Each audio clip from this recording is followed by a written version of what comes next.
is the second of the two lectures that Ayesha is giving on Jinnah, and the first one was Jinnah's Contemporary Relevance. It was a scintillating lecture, and today it's the Jinnah's Case for Pakistan. I'll ask Ali Khan to introduce Ayesha, and then Ayesha will speak. Sorry, I'm just running straight from the airport, so I'm a bit out of breath. But we are using this opportunity of having Ayesha with us to build up our strength to develop a major history at LUMS. History, unfortunately, has suffered a tragic and sad neglect in Pakistan, even though Pakistan is fortunate to have a continuous link with tangible history going way back 5,000 years. And yet, I was shocked to learn the other day that an institution such as HSL does not offer an option in history at its A-level courses, which is shocking, to say the least. And we hope to rectify that by building up appropriate strength at LUMS. Ayesha is going to be a pillar of support in doing that. Ali, if you could please introduce Ayesha.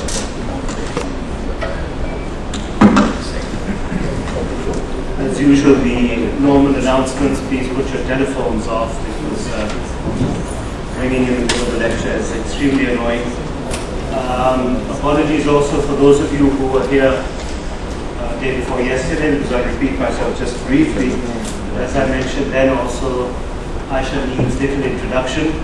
Her work has been described as innovative, as path-breaking, rightly so, and she has won accolades throughout her academic career, and recently, of course, she was also awarded the Sitara-e-Imtiaz. I know she's here on behalf of the department. I'd like to point out that she's here motivated by, as Ijaz mentioned, the fact that the plight of scholarship and scholars in history in Pakistan has been alarming, to say the least. And her presence here has given our department impetus and hope for a stronger history major in the future. I won't say any more because I know we're all waiting for Ayesha to take center stage. I have to add just one quick word.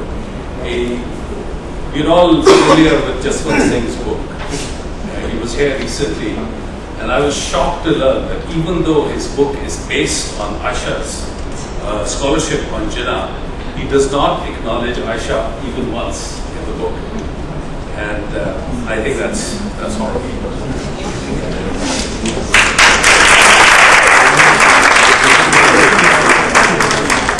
Once again, Ali, thank you so much. It's wonderful to see some friends in the audience. Surprised, it's nice to see, including some relatives. Let me just say one thing about Jaswant's book. I mean, he does mention me in the preface for his introduction once, with his fascination for the title of my book, The Soul Spokesman, Jinnah, the Muslim League and Command of Pakistan, as the subtitle. But I know that some of you may be wondering why I'm speaking on Jinnah now, 25 years later. I also have given up a book on Jinnah. My book on The Soul Spokesman was based on the final decade. And while this lecture may seem to be a repeat of that, some of it obviously I can't invent in history, but it is slightly different from what I have argued in The Soul Spokesman. So those of you who read it should hopefully get something new as well. And I know that there are some young and very, very sort of agile minds here who probably will be curious to know what I'm trying to say about Jinnah's Case for Pakistan and why it is still relevant to us to understand this. And let me begin again with the same sort of format, which was to begin with Beverly Nichols, the British journalist and popular writer, who asked Jinnah in December of 1943 if his critics were justified in accusing him of failing to define Pakistan and keeping the details deliberately vague. This was a frequent sort of charge against Mr. Jinnah. Jinnah dismissed the question as unintelligent and unfair, especially coming from an Englishman who ought to have some knowledge of British history. The document for the separation of Ireland, Jinnah noted, was a mere 10 lines. A mere 10 lines. Quote, all the details were left to the future. And the future is often an admirable arbitrary. Quote. he concludes the quote, I've already given the world a good deal more than 10 lines to indicate the principles and practice of Pakistan, but it is beyond the power of any man to provide in advance a blueprint in which every detail is settled. Unfortunately for Mr. Jinnah, the future proved to be a cruel arbitrator. But the absence of a blueprint for in Pakistan, I must emphasize, was tactical and should not be confused with any lack of clarity, certainly on his part. This is not to make light of the uphill task Jinnah faced with great determination and political skill, despite his failing health during the final 7 years of the British Raj in India. The frail but impeccably turned out 5'11.5" tall champion of Muslim India weighed a mere 112 pounds. It's hard to believe that, but that's what he weighed during this extremely important period in our history. 112 pounds and falling weight. A heavy smoker, he consumed apparently 50 Craven A cigarettes a day, apart from chomping on all manner of cigars, and also in this instance he seems to be chomping on a pipe. So he was a heavy smoker. In November of 1940, months after passing the Lahore Resolution in Lahore, Jinnah suffered an attack of pleurisy, which his sister Fatima believed was, quote, the beginning of the sickness that ultimately claimed his life. Jinnah once quipped that he created Pakistan with a lone stenographer. That's all he said was needed to understand Pakistan, what he did to create it. Exhaustion and the sheer pressure of work led to nervous breakdowns, we are told, and chronic bronchitis, but really not to any loss of morale. And I think it's really important to understand that. He dismissed his sister's pleadings to take care of his health and asked if she had, quote, ever heard of a general take a holiday when his army is fighting for its very survival on a battlefield. That is the kind of attitude Mr. Jinnah had. But keeping the details of his Pakistan scheme vague, and for which he was lambasted by both the British and the Chinese press, Jinnah sought, the aim of that purpose was to seek maximum room to maneuver in negotiations with the British and the Congress. A great deal, I know, has been said and written about how the Quaid-e-Azam single-handedly brought about the creation of Pakistan. A singular emphasis, however, at least in this country, on religion in the making of Pakistan has obscured the role of Britain's changing, the importance of Britain's changing imperial objectives, and also the clashing political dynamics at the All India and provincial levels that Jinnah had to contend with in order to achieve his aims. This frequently said, Pakistan ka matlab kya hai, la ilaha illallah, and we need to know no more than that of Pakistan history, what happened, that's all we think is important. And of course, I mean, even outside,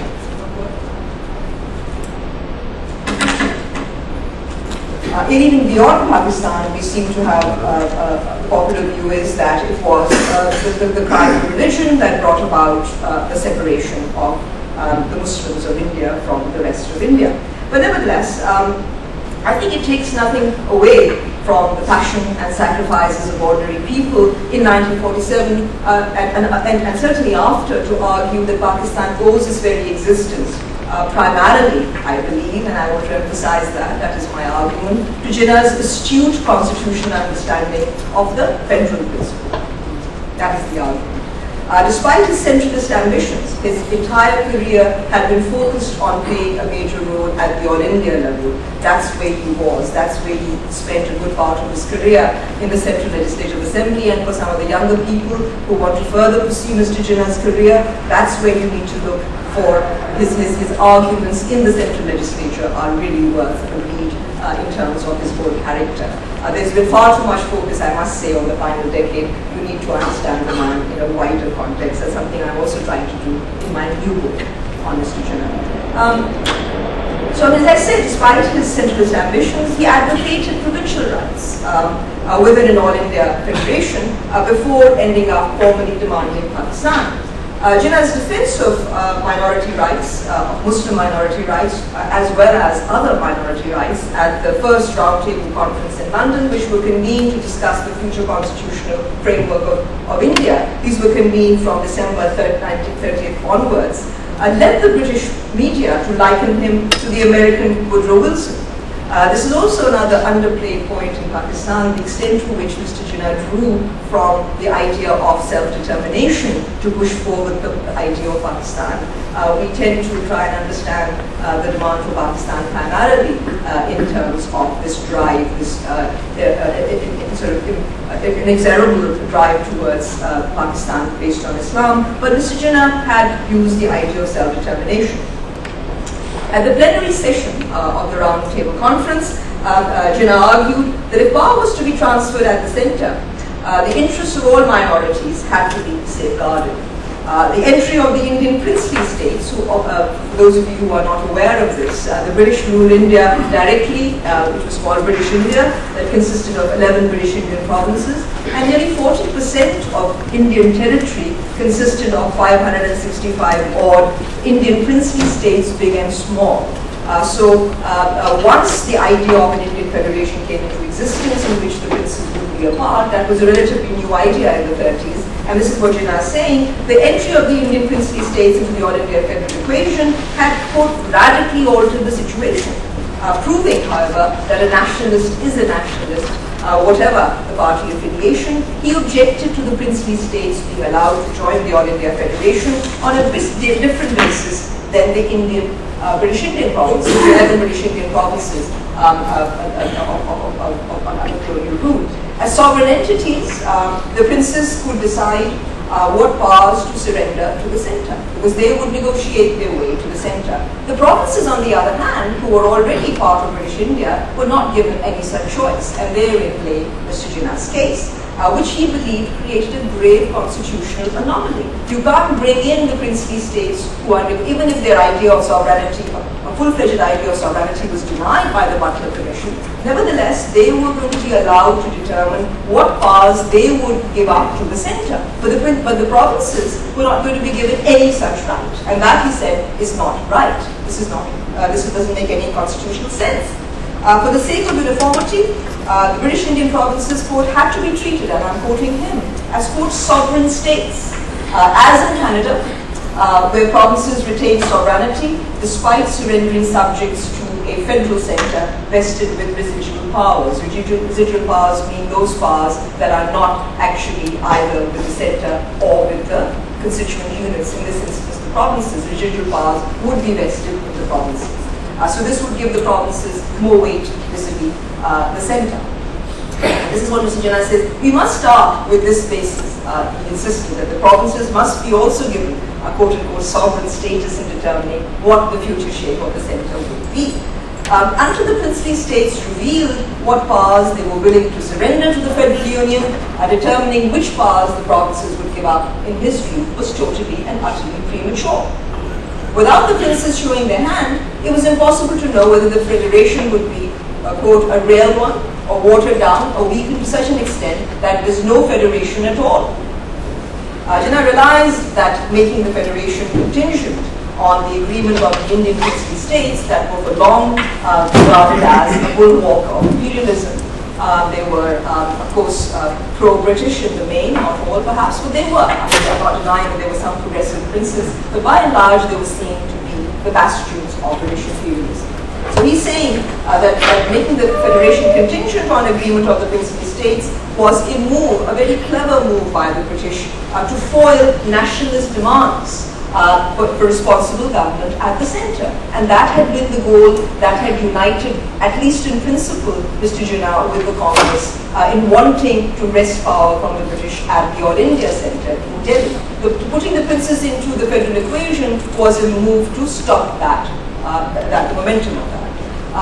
So he points out that once the federation came into operation, representatives nominated, not even elected, they would be nominated by the princes, would have a direct say in the affairs of the British Indian provinces, and this was not acceptable. The British Indian provinces would have elected representatives, but the princes would just nominate their guys who then would do the bidding of the princes, which he feared would be the bidding of the British, effectively.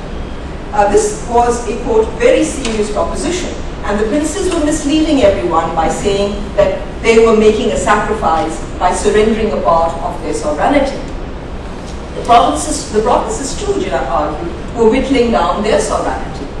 It was preposterous to ask British India to accept princely dictation for the future federation to achieve responsible government at the centre. This is the crux of Mr. Jinnah's argument. While accepting that the proposed All India Federation had, quote, many potentialities of developing into a reality, Jinnah was dead set against the princes getting a veto on constitutional advance. You couldn't hold back the advance of British India dependent on when the princely states would agree and on what powers they would agree to concede to the centre.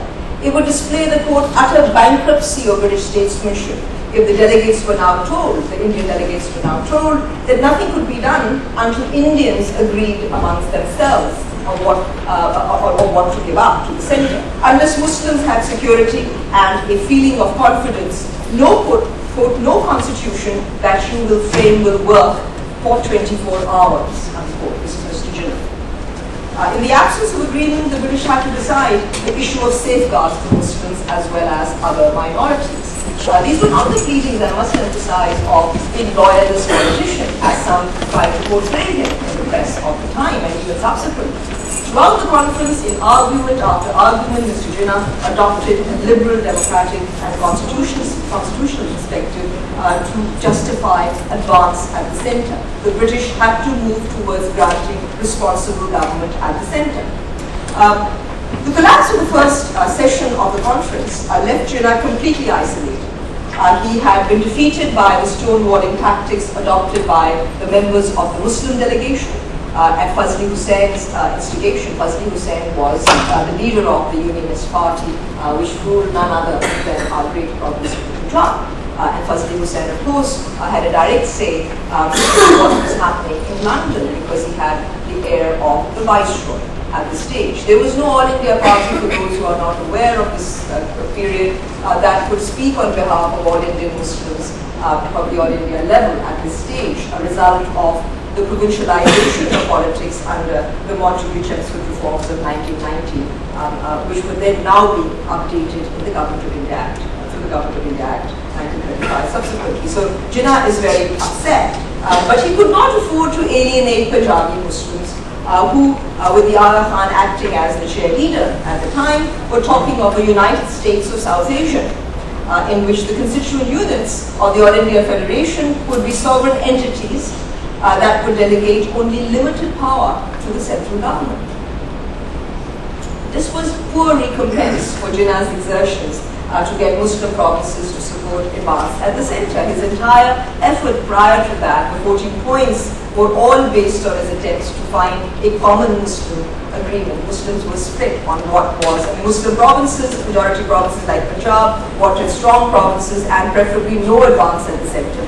Whereas the minority province Muslims wanted safeguards for themselves. So there was this inconsistency. The provincial drift in Muslim politics was all too apparent. There was self-absorption, especially in the Punjab, which has to be underlined, which Mr. Jinnah was irritated with because it prevented advance at the centre as far as he was concerned. Having imposed their stamp on the Muslim conference, which was for all practical purposes the main spokesperson for Muslims at this stage and was basically masterminded and managed by Fazli Hussain, Punjabi Muslims were looking to rally the All India Muslim League. They wanted to take it over. And this brings me to the presidential address that everybody knows of, given at the All India Muslim League session in Allahabad. While Jinnah was in London at the Round Table Conference, Allama Iqbal was invited by Jinnah to speak at the All India Muslim League Conference, and he did, and he outlined the Punjabi Muslim scheme of the religion, region, and nation problem in India. Democracy of the Western kind was unsuitable for India, where no community was prepared to sink its individuality to form part of a larger whole. This was Mr. Iqbal's argument. Muslims would, quote, stake their all for the freedom of India if the principle of each group living according to its own culture and tradition was made the basis of a permanent constitutional settlement, unquote. Iqbal proposed consolidating Muslim power, as you all know, in the northwestern regions of India by amalgamating the Punjab, the northwest frontier, Sindh and Balochistan into a quote-unquote Muslim state. The feeling of animosity towards any community did not prompt this, he emphasized. Nor was this an overture to partition, as is often mistakenly believed. The Muslim state was to remain part of India, quote, the greatest Muslim country in the world, according to the poetic visionary of Pakistan. Iqbal's ideas, I must emphasize, were a variation on a very old idea. It was not a new idea as such. It was advanced, but not a really entirely new idea. For instance, at the turn of the century, Theodore Morrison, the principal of the Muslim Anglo-Oriental College, had noted that the absence of a sense of nationality hampered the cause of Indian independence. He proposed consolidating the Muslims in the northwest. Give the whole portion from Raj Kumari to Agra to Hindus and from Agra to Peshawar to Mohammedans. The scheme envisaged an exchange of populations. This is Morrison's scheme, envisaged an exchange of populations. The great Arya Samaj and Congress leader of the Punjab, Lala Lajpat Rai, had partially echoed these ideas in 1924 when he called for a partition of the Punjab, something that is not frequently realized, that the first person in many ways to call for the partition was Lala Lajpat Rai in 1924. If the Muslims were not agreeable to giving up separate electorates and demanded separate electorates plus dominance of the Punjab, then Lal Lajpat Rai pointed out that the best thing was to split the Punjab into Hindu and Muslim areas. The Hindus would not accept Muslim domination so long as Muslims stuck to separate electorates. In the late 20s, the Aga Khan also had spoken of an independent India as an association of free states, as I just mentioned. And then went on to talk, before he began talking about the United States of South Asia, he had talked about an association of free states. So these are important ideas to understand the building blocks of the case for Pakistan. During the Roundtable Conference of 1933, Chaudhry Rahmat Ali distributed leaflets, as we know, to the Muslim delegates advocating a Pakistan. Laughing at the scheme, Jinnah uttered, quote, I must tell you that for myself, I have only Hindu friends, unquote. His relations with Rahmat Ali got off onto a completely wrong start and remained in disrepair throughout. Rahmat Ali, for those again who are interested, might history would emphasize, they maintained that the legal demands of Pakistan was not his Pakistan. This was not his Pakistan. Student schemes of the sort that Rahmat Ali had proposed had no place really in the life of a seasoned politician who was also, it must be emphasized, one of the best constitutional lawyers in the country, in India at the time. Iqbal's scheme was also a non-starter. It left minority province Muslims unprotected and kept mum about the political advance at the center, because again from the Punjab's point of view, advance at the center was less important. Punjabis were more interested in strengthening provincial autonomy rather than bothering about what's going to happen at the All India level. In a move that dashed Jinnah's hopes of leading from the front, the All India Muslim Conference in April 1931 called for a loose federation in which the constituent units would have full autonomy, including residuary powers, making them virtually sovereign entities on an equal footing with the principal states. Punjabi Muslims had spelled out their strategy of playing states' rights against a weak federal centre. But this still did not resolve the issue of the electorate and the Muslim representation, whether in the provinces or at the All India level. This was what the second Roundtable Conference was expected to settle. The Congress had boycotted the first Roundtable Conference. But on the second Roundtable Conference, Mohandas Karamchand Gandhi came to represent all of India and especially the Congress, having by abruptly calling off the civil disobedience movement in March 1931. Gandhi won basically his ticket to attend the conference. It seems despite that. Jinnah, Gandhi sort of, in a sense, sat on every subcommittee of the Second Roundtable Conference. Jinnah, by contrast, concentrated, it's important to note, on the federal structure subcommittee. insistently demanding that full provincial autonomy be introduced simultaneously with responsible government at the centre. For those who have not understood, the provinces, Muslim majority provinces, wanted full provincial autonomy. They couldn't care less about the centre. But Mr. Jinnah had his eyes set on advance at the centre. So he wants to link the two. And the Muslims have said, no, we are happy to have our provincial autonomy. You can forget about advance at the centre. The British can stay forever as far as they are concerned. But this is unacceptable to a nationalist politician. Unwilling to countenance a princely veto on central advance, Jinnah invited the committee to turn its vision on the British Indian Federation. Quote, I think you will make quicker progress than you expect to by hugging and hanging onto this illusion and mirage of an all-India federation consisting of both the princes and the provinces. Answering the Liberal leader, Lord Reading, on what he proposed if there was no Hindu-Muslim agreement, Jinnah said that it was, quote, not only the question of the communal settlement, it involved agreement of all the various interests on almost all vital questions related to the future constitution of the All India Federation. The British had to discharge their duty to India without deferring to any one party, Hindu, Muslim, or the princes. Speaking on his own, quote, individual responsibility, Jinnah thought a judicious decision, quote, appealing to the better mind of India would receive support and cooperation throughout India.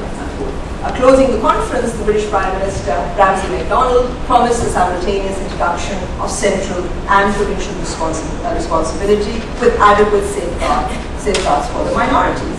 Now, if asking the British to make a judicious settlement where Indians could not agree, that partly bruised his nationalist pride.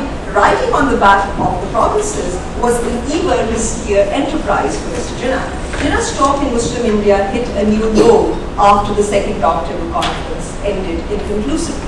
Clearly there was a problem. Mr. Jinnah was not speaking the same language as the Muslim majority provinces were, and they were now calling the shots. That's the important point. Punjabi Muslim leaders resented, for instance, his willingness to bargain on separate electorates. Jinnah always thought separate electorates were a joker in the back. He felt that reduced Muslims to a statutory minority for all times to come. It was far more important, he thought, for Muslims to try and dominate provinces rather than stick to the idea of separate electorates. But this was something that would not be given up by Punjabi or, for that matter, other Muslim politicians. He also, the Punjabi Muslim politicians also wanted weightage in order to come to an agreement, both separate electorates and weightage. They wanted to dominate their provinces. You might, again, for background, in 1916 in the Lucknow Pact that Jinnah masterminded to bring about an agreement between the Congress and the Muslim League, the Punjab and Bengal got less than was warranted by their population, largely because that was a Muslim minority perspective. They wanted to forge an agreement with the Congress to make advance at the centre, but provincial interests were furious, especially in Punjab and Bengal. And now they were trying to overturn that. So people like Iqbal were part of what came to be known as the 56% group, or the Inqilab group in Lahore, that wanted their representation. So this is what he's contending with. Punjabi Muslim leaders were now livid with Jinnah equating responsibility at the centre with full provincial autonomy. They were quite content for no change at the centre. In his presidential address to the All India Muslim Conference in March of 1932, Muhammad Iqbal, who had been present at the Second Roundtable Conference, commented that it remained a mystery to him why Muslim delegates attended the meeting of the Federal Structure Committee, which decided to link advance at the centre with provincial autonomy after they had decided not to participate in the discussions. They had made a, quote, very grave error, unquote, in Iqbal's view. If central responsibility depended on the completion of an all-India federation, responsibility in the provinces would be delayed.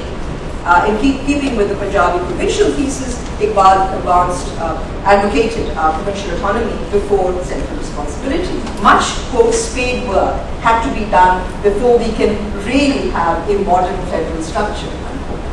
Provincial autonomy would lay the foundation that would bear the weight of the federal superstructure. That was the idea that the Punjabi Muslim politicians advocated. It would also force a definite announcement regarding the demands of our community as to majority rights in the Punjab and Bengal.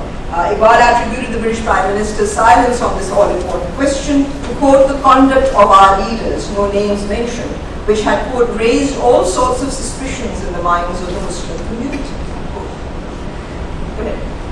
Out of patience with his meddlesome Punjabi co-religionists who had stripped him of an effective brief at the second roundtable conference, Jinnah opted to remain behind in London, where he kept watch and ward on what the government was doing, what the British government was doing. He realized that the real focus of political activity had shifted to London, where the brief, where the sort of dispatch, the constitutional dispatch, was being determined.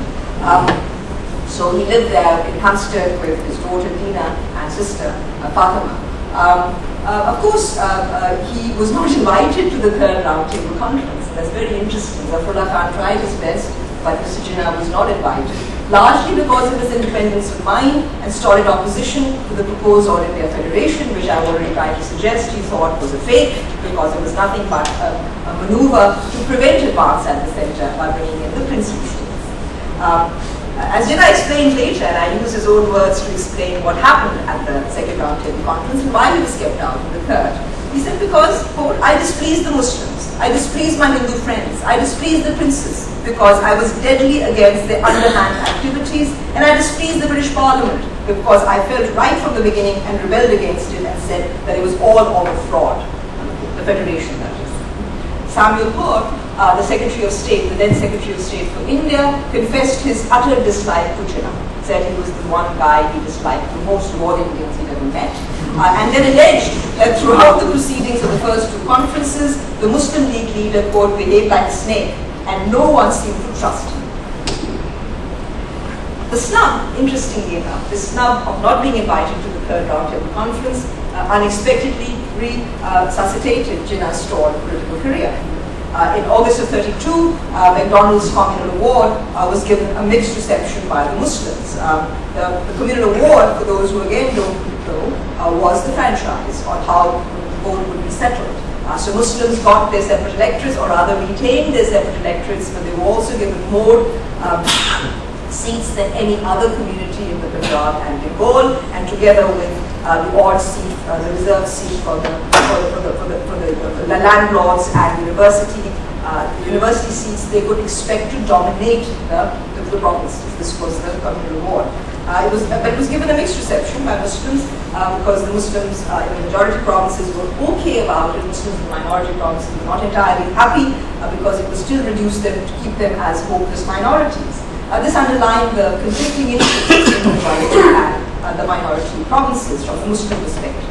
With provincial autonomy around the corner, Punjabi and Bengali Muslims were eager to work in reforms. Muslims in Sindh and the Northwest Frontier province, which became a governor's province, were also very pleased.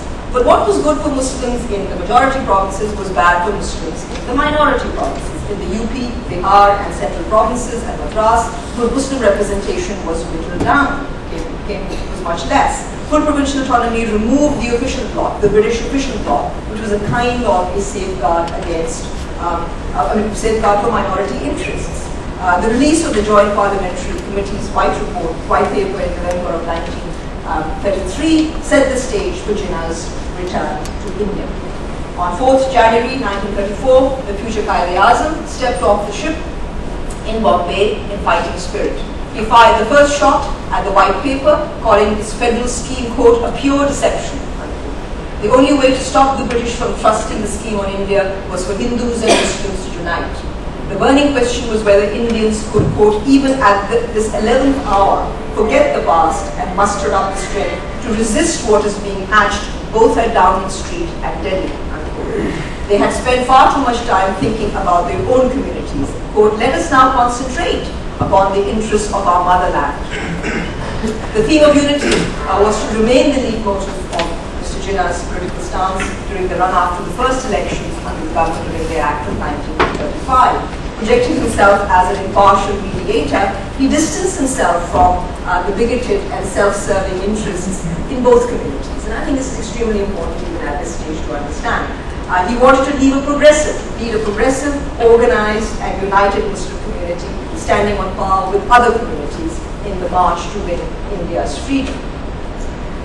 Upon being elected president of the All India Muslim League in March of 1934, Jinnah commented that it was not going to be a bed of roses.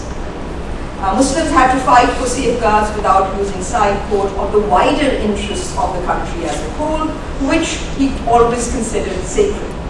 It was lamentable that at a most critical juncture in history, Indian Muslims were, quote, more or less in no man's land. Make it your own land and allow no one to trespass. Think well before selecting your leader, and when you have selected him, follow him.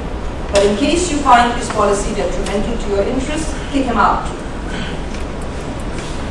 Muslims had to repudiate the conservative empire and press the British to run responsible government at the centre, and not just the provinces. By the time the Government of India Act of 1935 was announced, Jinnah was far from having gathered his trained flock of co-religionists. On the contrary, the Act extended the electorate to nearly 35 million in a country which was at this stage over 400 million. So that gives you an idea of the restricted nature of the franchise. Again, something that some people don't realize, that the electorate was confined to educational and property qualifications, and therefore only 35 million had the right to vote. And this, of course, was the constitutional framework that led to partition. This was the framework at the time of British departure, only 35 million voters. So the Act granted, extended the franchise, and also the big sort of issue was that the provinces had been granted full provincial autonomy before advance at the centre, exactly what Jinnah had feared. Okay.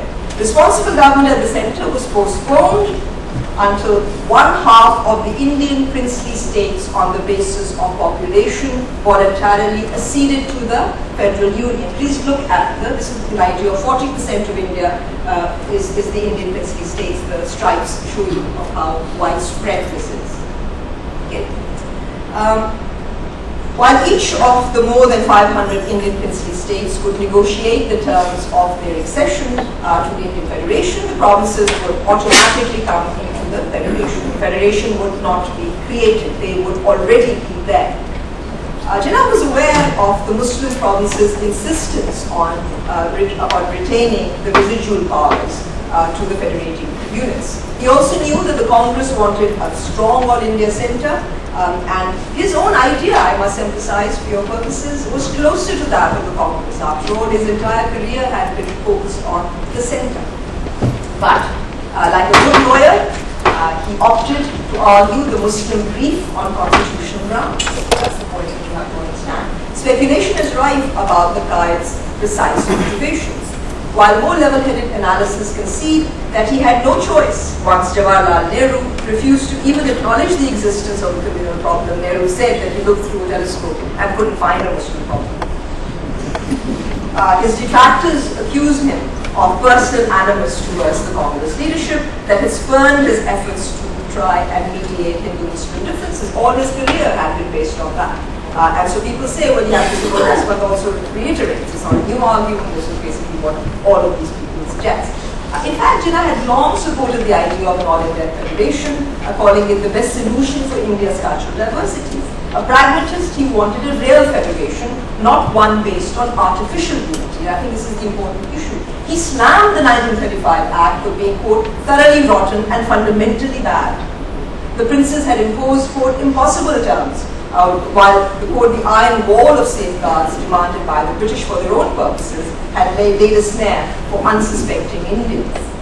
In the interest of pragmatism and reason, which were his strongest suits, Jinnah favoured accepting the communal award and working the provincial part of the Act, the 1935 Act, for what it was worth. This entailed leaving the question of the All India Federation to future negotiations, and this is where the case then comes to be made. As far as the Qaid-e-Azam was concerned, India was a British paper creation with, quote, no flesh and blood, a single administrative unit governed by the bureaucracy under the sanction of the sword. Grounding himself in constitutional theory, Jinnah argued that a transfer of power from British to Indian hands would entail the dissolution of the unitary centre created by the British.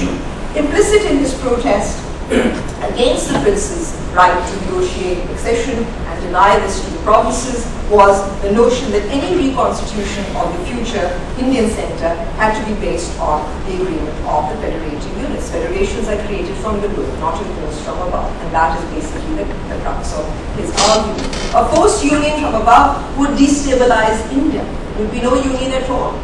Only a willing union negotiated from below would work in a subcontinent with a long history of contentious and shifting power relations between centre and region, which is one reason even in the last lecture we spoke about layered and shared sovereignties being the more appropriate way to understand South Asia's history of how sovereignty was exercised.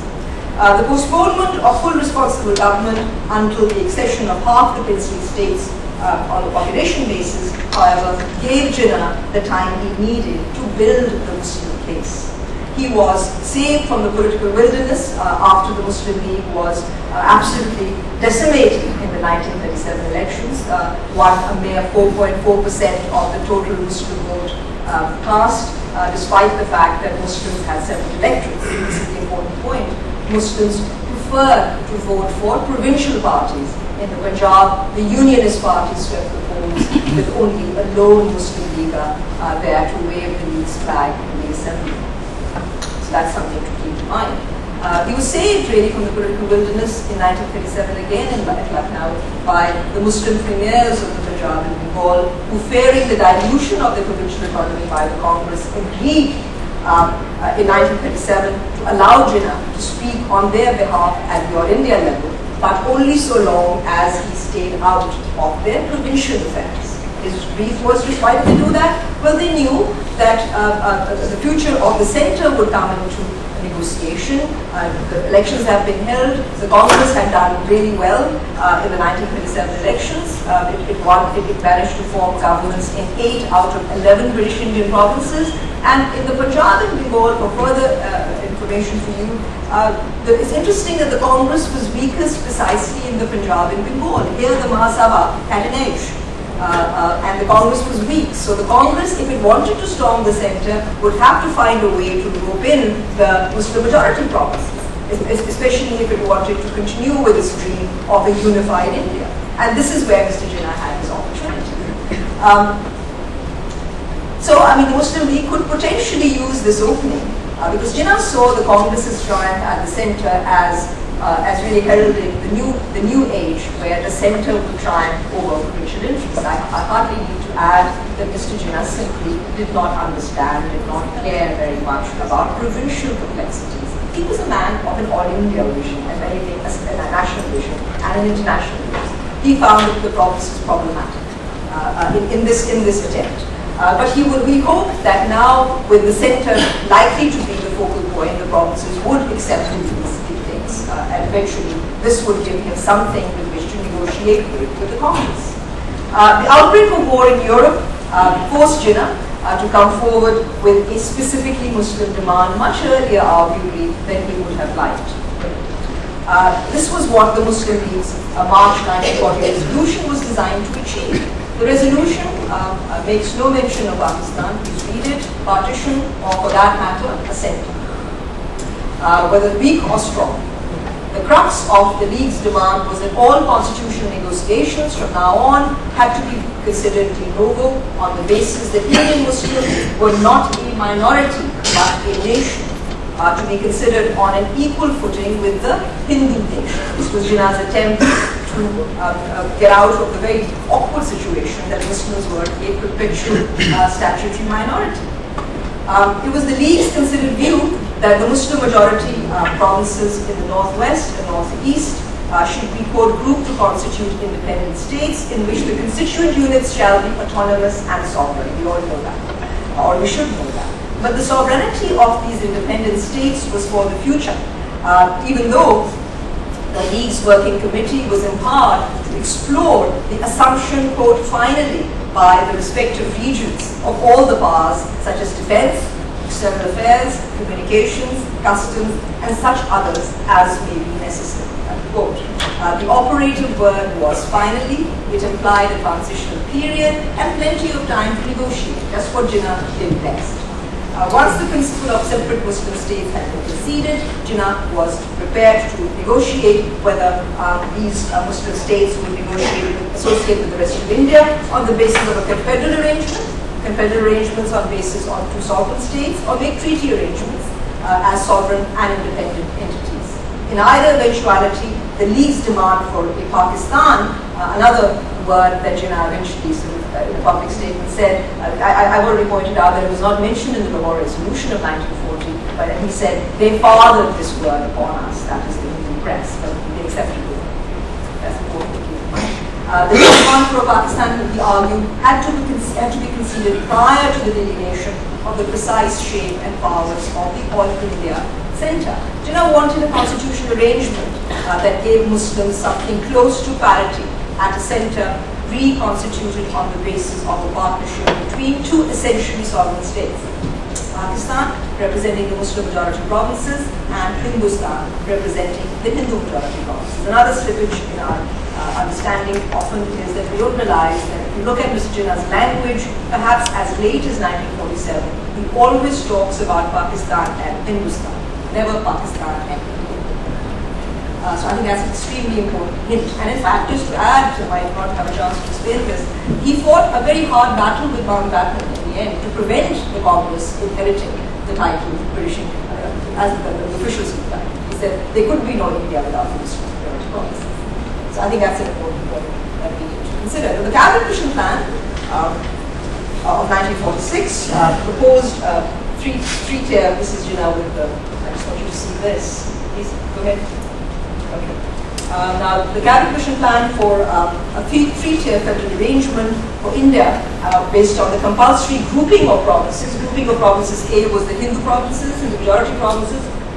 B were the northwest, namely Punjab, frontier, Balochistan and Sindh. And C was Bengal and Assam. This was the compulsory grouping of provinces. Was designed to meet Mr. Jinnah's objections to a Congress takeover at the British Indian Unitary Centre. And please, we know that Mr. Jinnah accepted. I don't think I need to point out. In fact, I went to do a doctoral dissertation precisely on understanding why. I'd always been brought up to believe that it took really a year for the League's sort of demand for Pakistan really to come to full fruition. From roughly July 11th, 1946, within a year we had Pakistan. And the reason for that was Nehru's rejection of the Cabinet Mission Plan and saying that there could be no grouping. He would not accept the grouping of the provinces, because for the Congress, we go back to the earliest slide. For the Congress didn't need this middle layer, because the Congress would dominate the federal level. Mr. Jinnah wanted to control the provinces and wanted power to lie with at the grouping level, and then use a whip to control his flock of straying flock rather of Muslims at the All India level. Otherwise, he was afraid that if they came into the federal level, his Muslim provinces or Muslim followers would cross over to the Congress, and that would whittle down the Muslim strength. That was the whole idea of grouping. The Congress's refusal to accept grouping forced Jinnah to retract the League's acceptance of the plan. That's what he's doing right now. He's retracting his acceptance at this photograph. Now, in the bitterly fought endgame, Jinnah and the League resisted the partition of the two main Muslim majority provinces of the Punjab and Bengal while demanding Pakistan. And I've already argued in this whole spokesman several years ago, 5 years ago, that was Jinnah's Achilles heel in a sense, but it also underlines his priorities. He was focused on the All India level. And because of that, he needed a demand that was specifically Muslim, but unspecific in every other respect. The idea of self-determination for Muslims was a very savvy and understandable position, but you couldn't demand self-determination for Muslims and deny it to the non-Muslims of Punjab and Bengal. Now, had Mr. Jinnah been concerned with the provincial dimension, he would have allowed his provincial lieutenants to come to an agreement with the non-Muslims of the Punjab and Bengal, especially after the Cripps mission of 1942 made local option by which certain provinces could opt out if they so wished from the Union. But Mr. Jinnah, the option was given to provinces and not to communities. And And that was why Mr. Jinnah was not very happy with the two-session plan. So the point here is that this was the Achilles heel. Self-determination could not be denied to non-Muslims if it was being granted to Muslims.